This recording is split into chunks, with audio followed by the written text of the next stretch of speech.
Era una vez un río. Era una vez un río, dice la vieja tradición oriental, que corría mansamente sobre su cómodo lecho de barro.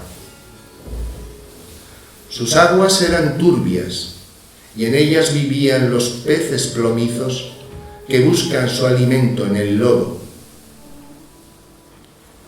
Como era muy poco profundo, a ningún ser humano se le había ocurrido hacer un puente sobre él, y se conformaron arrojando en su seno algunas grandes piedras que improvisaban caminos, apenas húmedos por las lentas aguas.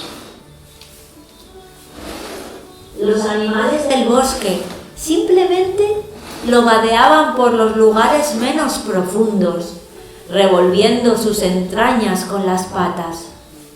A beber iban al lago cercano, pues las aguas del río eran oscuras y olían mal.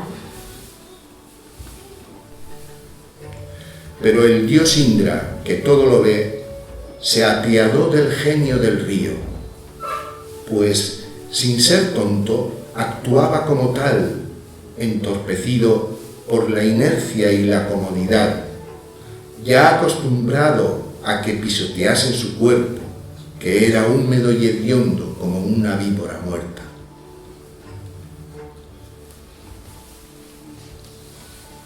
Con el paso del tiempo, el río se había conformado con los caminos más suaves y evitaba los declives violentos. Era mudo, feo, y las bellas ondinas y las hadas de las riberas no se acercaban a él, ni siquiera para fabricar sus espejos mágicos en las noches de luna llena. Uno de los servidores de Indra secó la tierra frente a él y la levantó, de manera que lo obligó a desviarse. El viejo río, asustado al principio, comenzó a gemir, pero pronto descubrió el placer de saltar sobre las piedras y con un rugido abatió árboles y se abrió camino, saltando abismos y arremetiendo contra enormes peñascos. Su agua se hizo límpida al filtrarse a través de las arenas y pedruscos. Su lecho fue de piedra y a veces de metal, brillando las vetas en su cauce como los ígneos látigos de Indra cuando conduce a los maruts. De su seno, otrora oscuro y lóbrego, nació la espuma blanca, pues la blancura no aparece si no hay lucha, si no hay purificación.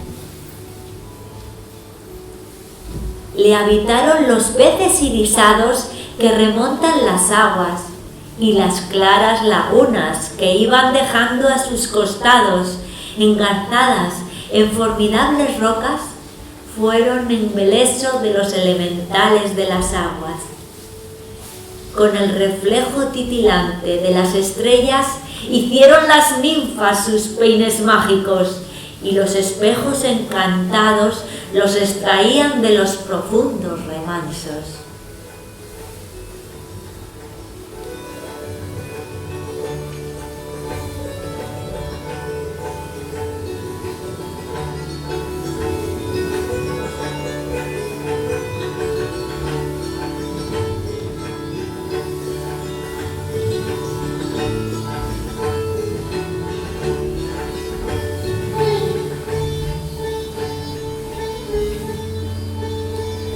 Los hombres ya no lo pisotearon, sino que elevaron arcos de triunfo sobre él, a los que llamaban puentes.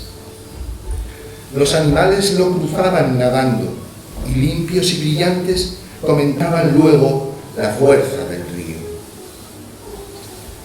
Al final, cuando llegaba a su madre Ganga, era recibido con ovaciones por las otras aguas, que se abrazaban a las suyas gritando de alegría.